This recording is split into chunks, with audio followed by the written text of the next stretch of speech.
श्री स्वामी समर्थ. मी Pranjali. 10 November Dhantrayodashi म्हणजे धनतेरस या दिवशी धन्वंतरी देवतेची पूजा केली जाते.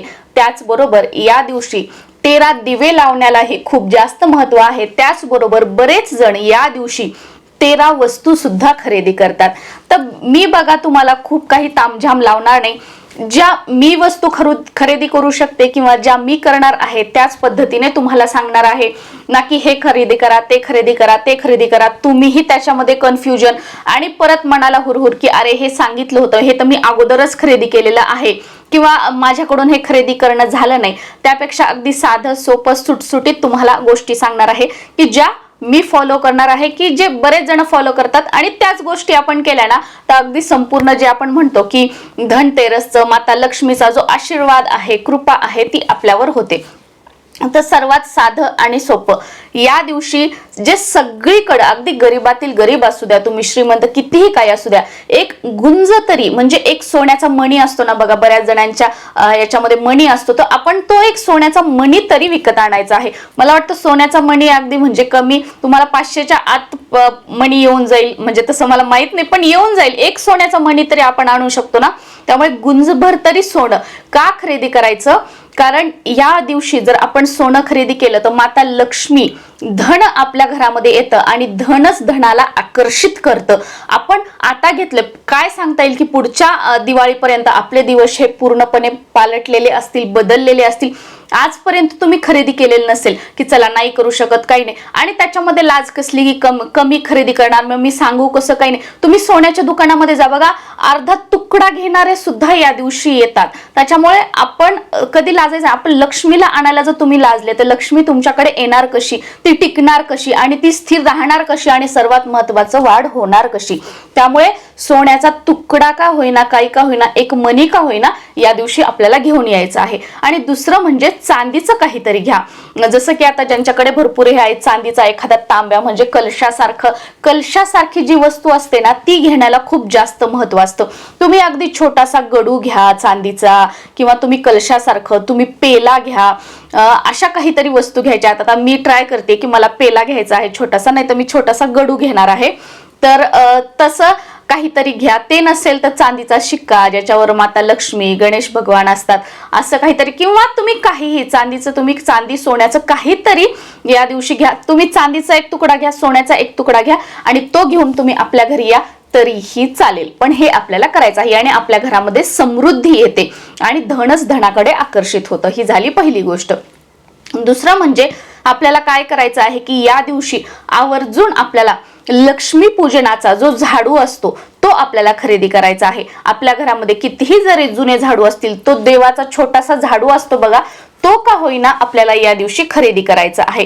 आता तुम्ही अगोदर जर गेलेले असाल, तुम्ही बाजारातून झाडू आणलेला असेल, पण त्या दिवशी तुम्ही कोणी का होईना की लक्ष्मी पूजनाचा जो झाडू आहे घरातले कोणाला तरी पाठवा वगैरे, पण लक्ष्मी पूजनाचा झाडू आपल्याला धनत्रयोदशीच्या दिवशीच आणायचा आहे. कारण झाडूला आपण माता लक्ष्मी मानतो, लक्ष्मी स्वरूप मानतो. आता झाडू म्हणजे तुम्ही म्हणाल तो मोठा आपण घरात झाडतो तो झाडू का, तो झाडू असेल तो पण आणायचा, पण त्याच्यासोबत जो फडा म्हटलं जातं, ज्याला केरसुनी म्हटलं जाते, खाली वाकून झाडतात, अजून पण गावाकडे वापरतात बघा, जे की माझ्या पण घरी वापरतात, तर तो झाडू फडा ज्याला म्हटलं जातं तो आपल्याला आणायचा आहे.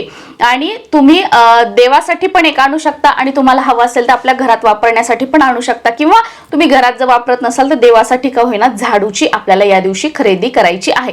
पण ती पण विशिष्ट पद्धतीने करायची असते. काय असते त्याच्याबद्दलचा मी दुसरा व्हिडिओ नक्कीच बनवेल. त्यानंतरची तिसरी महत्वाची गोष्ट आहे ते म्हणजे या दिवशी आपल्याला धणे खरेदी करायचे आहेत. आणि धणे घेतले म्हणजे नुसते तसेच हातामध्ये आणायचे का, तर नाही.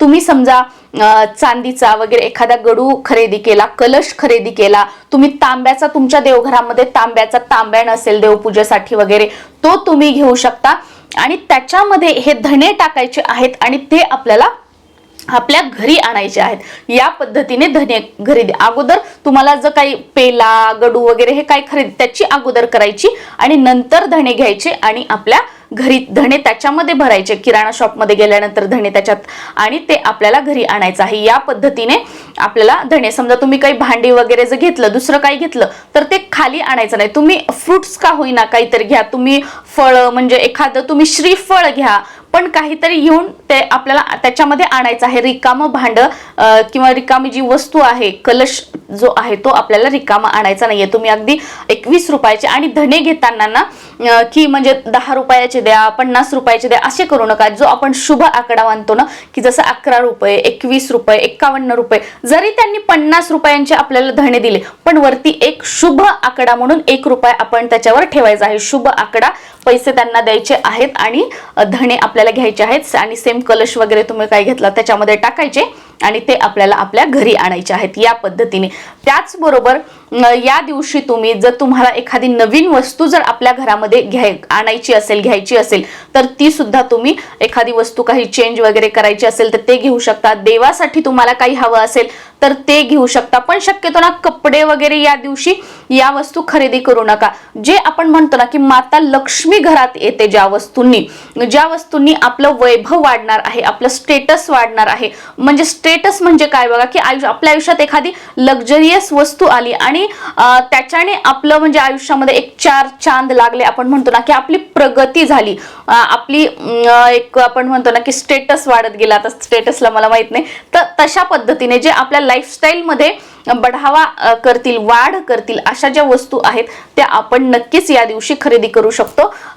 पण ज्या टोकदार वस्तू असतात, ज्या कट करणाऱ्या, वेगळं करणाऱ्या वस्तू असतात, जसं की बघा कुऱ्हाड वगैरे या वस्तू असतील, कात्री असेल, सुई असेल, चाकू असेल, या वस्तू या दिवशी खरेदी करायच्या नाहीत। का खरेदी करायच्या नाहीत? कारण त्या वेगळं करतात, ते आपण एकमेकांपासून तोडण्यासाठी या गोष्टींचा वापर करू शकतो। म्हणून ज्या कापल्या जाणाऱ्या ज्या वस्तू आहेत, ज्या आतमध्ये रोवल्या जाणाऱ्या वस्तू आहेत किंवा कट करणाऱ्या वस्तू आहेत, त्या दिवशी आपल्याला चुकूनही खरेदी करायच्या नाहीत। एक कलश घेऊ शकता तुम्ही, एक सोनं, चांदी, त्यानंतर घरातली एखादी वस्तू चेंज करायची असेल तर ती, आणि सर्वात महत्त्वाचं की धणे, ते पण शुभ आकड्यामध्ये 11 रुपये, 21 रुपये, 51 रुपये अशा याच्यामध्ये। आणि आपल्याला फडा घ्यायचा आहे, म्हणजेच छोटीशी केरसुणी, जे आपल्याला ज्याचा की वापर करायचा आहे, लक्ष्मी पूजनामध्ये त्यांचं पूजन करायचं आहे, आणि तो झाडू अगदी वर्षभर आपल्याला वापरायचा आहे। आणि जो जुना झाडू आहे त्याचा आपल्याला लक्ष्मी पूजनाच्या दिवशी एक उपाय करायचा आहे, जुना झाडू फेकून देऊ नका। श्री स्वामी समर्थ।